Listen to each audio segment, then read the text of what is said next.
오늘 본문 말씀입니다. 오늘 본문 말씀은 창세기 27장 15절에서 29절까지 말씀입니다.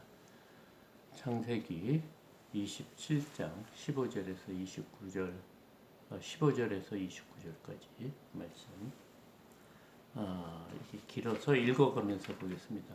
먼저 어제 우리가 본 본문을 한번 살펴보겠습니다. 어제 본문은 갑자기 이삭이 나이가 많아 이렇게 시작했습니다. 그래서 눈이 어두워서 잘 보지 못한다 이렇게 지금 이 얘기를 하고 있습니다. 그래서 이렇게 된 이유가 이제 자신이 이제 언제 죽을지 모르니까 맏아들 에서를 불러서 내가 죽기 전에 너에게 축복을 해주겠다. 이래서 그래서 너는 지금 사냥한 고기를 가져다가 나한테 별미를 만들어 오면 내가 그걸 먹고 너에게 축복하겠다. 이런 말을 하는 것을 그 아내 리브가가 들었습니다. 그래서 이 리브가가 야곱에게 이렇게 이르는 거예요. 그렇기 때문에 이 축복이 에서에게 가지 않고 너가 받아야 된다. 그 이유는 하나님께서 너와 내 형 에서를 베었을 때 하나님께서 분명히 말씀하셨다. 큰 자가 작은 자를 섬길 거라고. 그래서 지금 아버지가 하는 이 일을 막아야 된다. 이런 의도인 것 같아. 그래서 내가 너에게 이 축복을 받을 수 있도록 우리가 이 일을 해야 된다 이렇게 설득을 했습니다. 그러자 야곱이 그 축복은 고사하고 저주를 받지 않을까. 이 일이 탄로가 나면 축복은 받지 못하고 도리어 저주를 받을까 염려를 했어요. 그랬더니 리브가가 뭐라고 했냐면 이 너에게 오는 저주는 다 내게 돌리라 이렇게 했어요. 그래서 너는 빨리 그 염소 있는 곳에 가서 새끼 염소를 하나 가져다 주면 내가 너를 위해서 별미를 마저 하겠다. 이 말씀까지가 어제 본문 말씀이었는데 오늘 이 본문을 보니까 이제 이 계획을 이제 행동으로 옮기는 것을 볼 수 있습니다.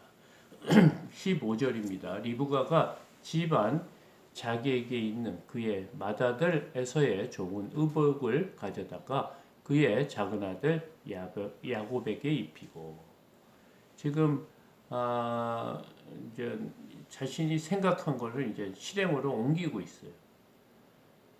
지금 하나님께서는 분명히 야곱에게 이 이삭에게 받은 복, 아브람, 이삭, 야곱으로 이어진다는 것을 분명히 알면서도 지금 리브가는 자신의 힘으로 그 일을 진행하고 있는 겁니다. 그래서 16절 또 염소 새끼의 가죽을 그의 손과 목에 매끈매끈한 곳에 입히고 지난번에 자신은 야곱은 털이 많지 않고 그래서 몸이 손이 이렇게 매끈매끈한데 에서는 털이 많다 이런 얘기를 하니까 염소 새끼의 가죽을 이렇게 그의 손과 그 목에 이렇게 붙였다고 합니다. 17절 자기가 만든 별미와 떡을 자기 아들 야곱의 손에 주니 그러니까 지금 옷도 입히고 또 이렇게 매끈매끈한 곳에 이제 그 새끼 염소의 가죽을 입히고 털이 있는 것처럼 만든 다음에 세 번째로 별미를 만들어서 야곱의 손에 준 겁니다. 18절 그 다음부터 이제 야곱이 이제 아버지에게 나간 겁니다. 야곱이 아버지에게 나아가서 내 아버지여 하고 부르니 이르되 내가 여기 있노라 내 아들아 내가 누구냐.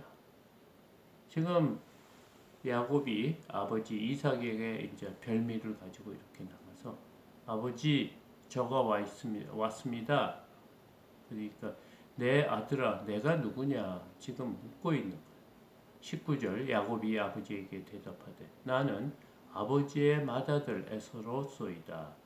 아버지께서 내게 명하신 대로 내가 하였사오니 원하건대 일어나 앉아서 내가 사냥한 고기를 잡수시고 아버지 마음껏 내게 축복하소서.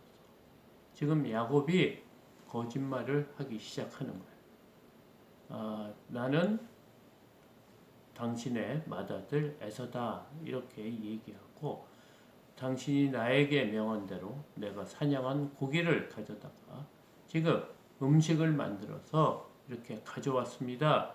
그러니까 이 음식을 드시고 아버지 마음껏 나에게 축복해요 주세요. 지금 이 말을 하고 있습니다. 20절 이삭이 그의 아들에게 이르되 내 아들아 내가 어떻게 이같이 속히 잡았느냐. 자기가 생각해도 너무 빨리 온 거예요. 그 사냥하고 고기 잡고 고기를 이렇게 잘 또 죽여서 또 음식까지 해야 되는데 시간이 걸리는 건데 지금 그 자신의 생각보다 훨씬 빨리 온 거예요. 그래서 이제 물어보는 거예요. 내가 어떻게 이같이 속히 이렇게 잡았느냐 이렇게 물으니까 이삭이 그가 이르되 아버지의 하나님 여호와께서 나로 순조롭게 만나게 하셨습니다. 하나님께서 지금 사냥하러 나갔더니 그 사냥 그 짐승이 나에게 이렇게 하나님께서 준비해 주신 그 동물을 잡아다가 이렇게 했다. 지금 하나님께서 도와주셨다. 지금 이 말을 하고 있는 거예요. 그러니까 이 일이 하나님이 함께 하셔서 된 일이다. 지금 야곱은 이렇게 거짓말을 하고 심지어 하나님의 이름까지 팔아서 지금 거짓말을 하고 있습니다. 이삭이 야곱에게 이르되 내 아들아 가까이 오라. 내가 과연 내 아들 에서인지 아닌지 내가 너를 만져보려 하노라. 이런 말을 하니까 지금 이삭은 지금 의심이 드는 거예요.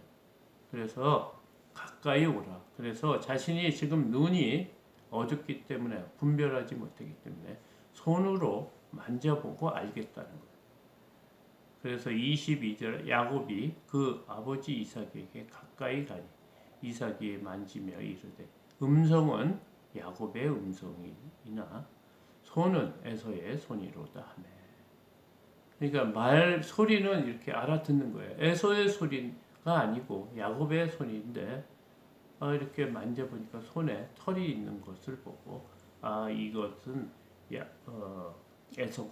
에서다 이렇게 생각하는 것 같습니다.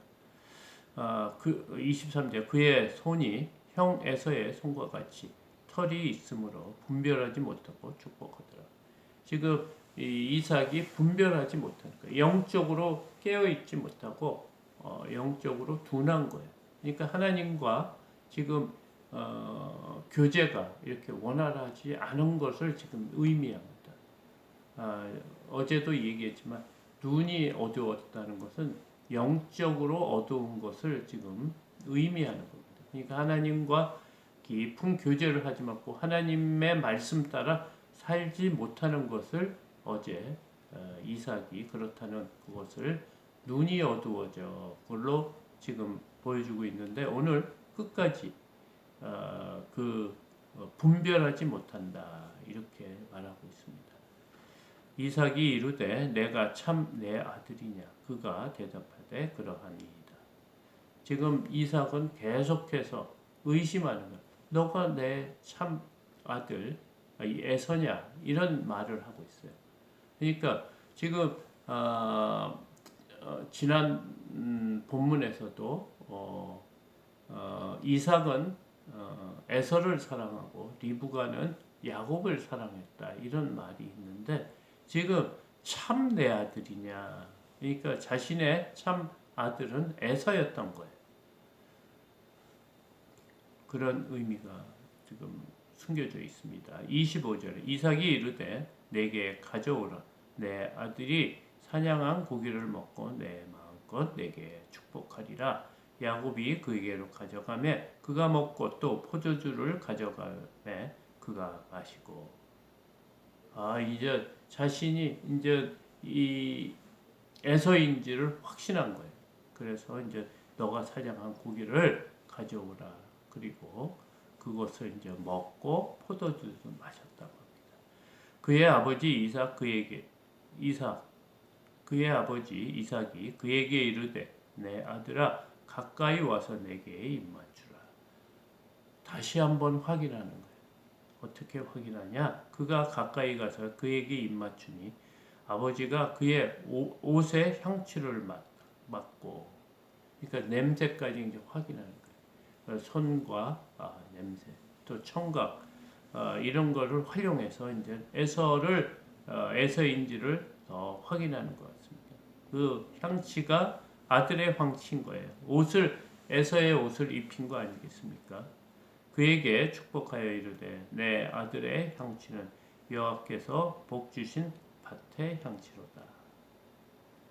지금 에서인 줄 알고 지금 축복하고 있는 거예요. 28절 하나님은 하늘의 이슬과 땅의 기름짐이며 풍성한 곡식과 포도주를 내게 주시기를 원하노라.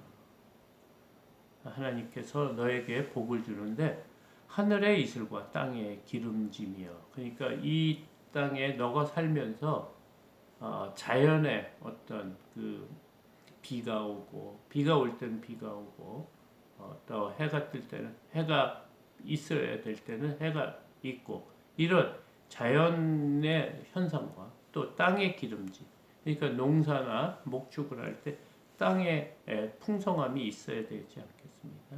그러니까 풍성한 곡식과 포도주를 내게 주시기로. 너가 하는 곳에는 항상 복이 있기를 원하되. 이삭이 농사를 짓고 그랄 지방에서 100배의 수확을 얻은 것처럼 그런 축복을 지금 이 에서에게 해주고 싶은 그런 마음입니다. 29절 만민이 너를 섬기고 열국이 내게 굴복하리니 내가 형제들의 주가 되고 내 어머니의 아들들이 내게 굴복하여 너를 저주하는 자를 저주받고 자는 저주를 받고 너를 축복하는 자는 복을 받기를 원하노라. 그러니까 너의 형제들의 주가 된다. 제일 우두머리가 다스리는 자가 된다. 그러니까 너가 모든 그 우리의 집안에 우리의 그 자손 중에 머리가 될 거다. 지금 이런 축복을 하고 있어요. 그리고 너무 중요한 거, 너를 미워하고 너를 저주하는 자는 저주를 받는다. 그러니까 이 말이 아브라함에게 하나님께서 하신 말씀이거든요. 너를 저주하는 자는 내가 저주를 하고 너를 축복하는 자를 내가 복을 주리라.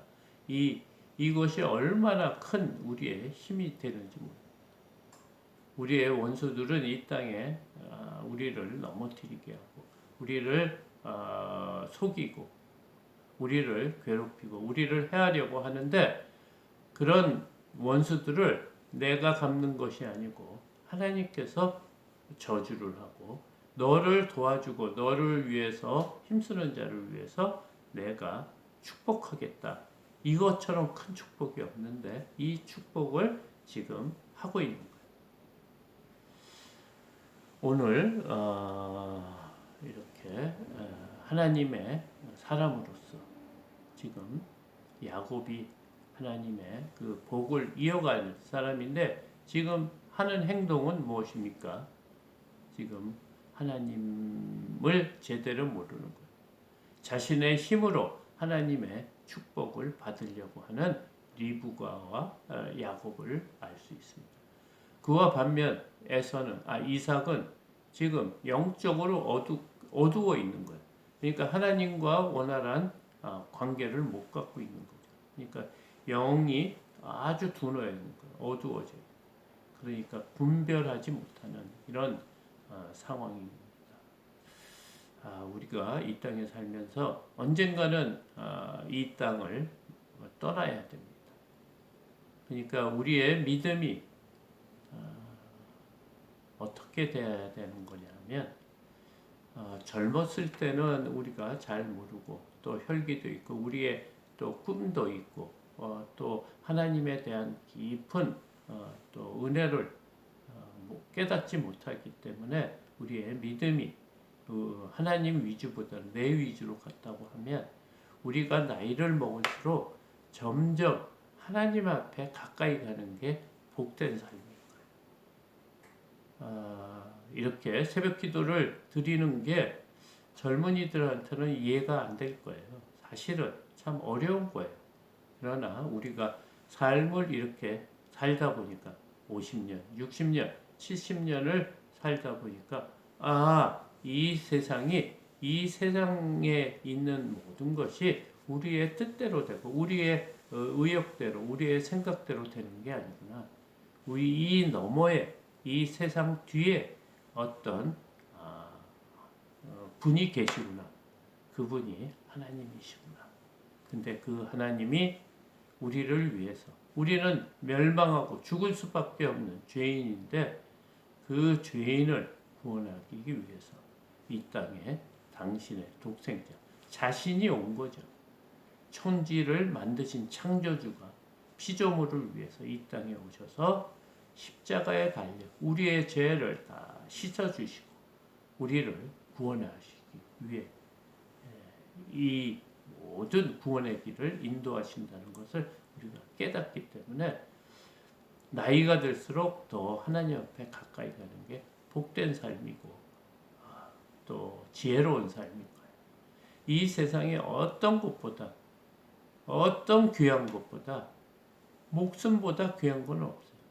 그런데 우리는 이 땅의 삶이 마지막이 아니고 이 땅 너머에 영원한 삶이 있는데 그곳에 천국에서 살 수 있다. 하나님을 믿지 않는 자는 어떻게 된다고 합니까? 멸망을 받는 거예요. 멸망의 길.